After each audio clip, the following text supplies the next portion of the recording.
Let me just say good afternoon to everyone. Over the past several weeks, we all have listened to calls for police reform and the demand for change.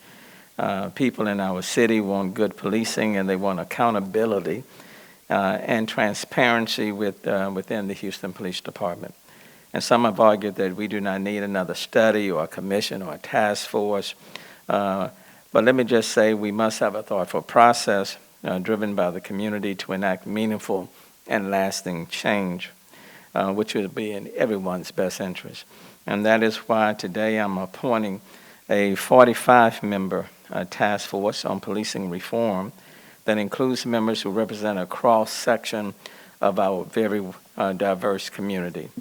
I do not intend to dictate to the members of the task force how they should do their work or what conclusions they should reach or the recommendations they should make.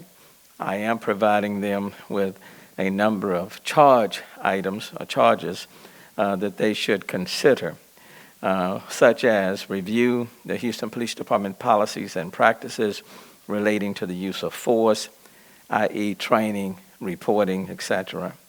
Review the operations of the Independent Police Oversight Board, its effectiveness, and recommend what changes, if any, should be made. With regards to body cameras, assess when video footage should or should not be released to the general public, i.e. establish a set of criteria. Best practices are the best model for crisis diversion. For example, dealing with substance abuse, people who are experiencing mental behavioral health issues, homelessness, and evaluate the Houston Police Department Crisis Intervention Team, this program. Assess how well Houston Police Department is doing with community policing or relational policing, and what more should be done to build the bond between police and community, and how to decrease the overt presence of law enforcement without adversely affecting safety. The FAST Task Force may recommend to me if there are additional things that should be covered as well. At some point, that charge may be expanded or modified as it relates to their charge. The task force will submit a final report with their assessments, findings, and recommendations to me on or before September 30th, 2020. It is my hope that they can get the job done within 60 days, no later than 90 days. And the task force report should include practical recommendations, implementation plans, and improvement metrics and proposed timelines for achieving such metrics where applicable. I've tried to pull from a cross-section of people within this city of Houston, and there will be representatives from various organizations, as you will see, LULAC, the NAACP, the Urban League, people representing our disability community, LGBTQ community, faith-based community, business community, academic community, community activists, millennials, all are included in this task force. It also is critically important to have someone to chair this task force that can really move it forward and can help to synthesize people's thoughts, their ideas, their recommendations, build that consensus, and come back with practical recommendations. And I have chosen to lead this task force someone who, quite frankly, is no stranger in the city of Houston, and that's Lawrence, we call him Larry Payne. Mr. Payne has been the chief of staff for former Mayor Whitmire. He's been the director of community initiative for Mayor Lee P. Brown. He was the deputy city controller for Comptroller Greenius. He was the chief of staff for former Congressman Mickey Leland, also chief of staff for Chris Bell, as well as a former city council person and chief of police Bradford. He is the author of The Heart of Houston, Lessons in Service Leadership, and he has hosted a Dialogue of Houston for 27 seasons. So he is certainly has come with a wealth of information, knowledge, and relationships. I had a conversation, Larry, with Reverend Lawson, before earlier today, asking him his thoughts and his opinion. He thought you were a fine, excellent, he thought you were an excellent choice to lead this task force. And in that spirit, in addition to the 45 members who will be serving, I've asked certain people to serve as just special advisors to be called upon. Pastor James Nash, Reverend William Bill Lawson, Johnny Mata, Archbishop Joseph Fiorenza, and Rabbi Samuel Kopp, just to serve as special advisors to this group. It's a tall order. It's certainly important that people have an opportunity to express their thoughts, provide their opinions, and I know we will get many, but I think in the end, this will help to move our city forward in a very productive fashion.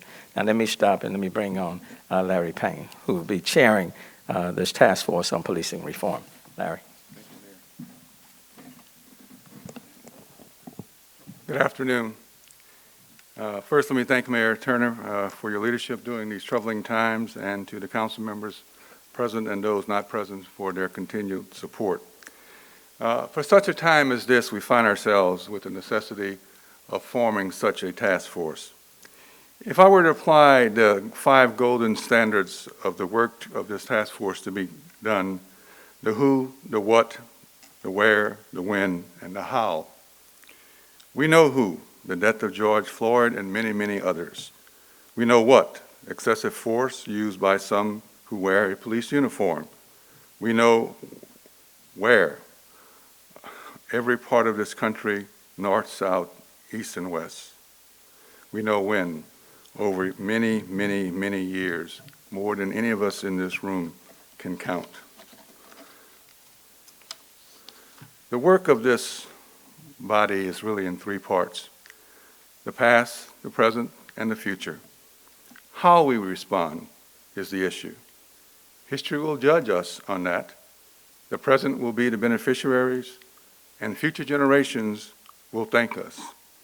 Those yet waiting to be born, future Houstonians, into this majority-minority city we call Houston, this pluralistic society known as Houston. We do this so that future generations will not have to live through this nightmare that current boys and men of color have to go through, and mothers who have to wonder if their child will make it home safely at night. There has been too much tears shed for too long.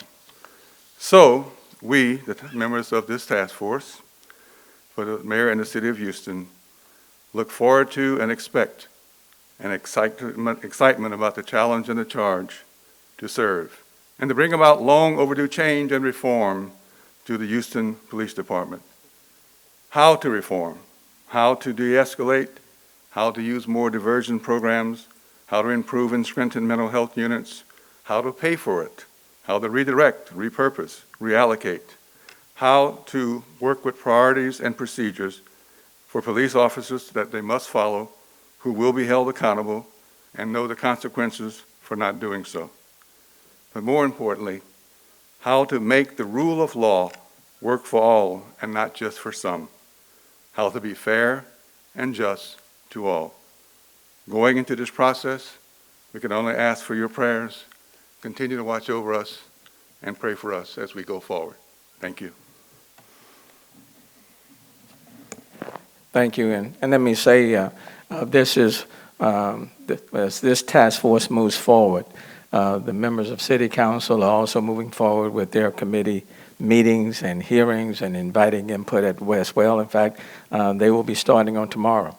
And I'm here standing with Mayor Pro Tem Martin, Vice Mayor Pro Tem Castek Tatum, Councilmember Pollard, all of whom are very interested in putting forth recommendations on how we should move forward and what's in the best interest of the city of Houston. So there are several avenues for people to have input into these reforms. What we can all agree on is that we don't want it drawn out. We don't want to take a lot of time. And that's why the time period for this task force is 60.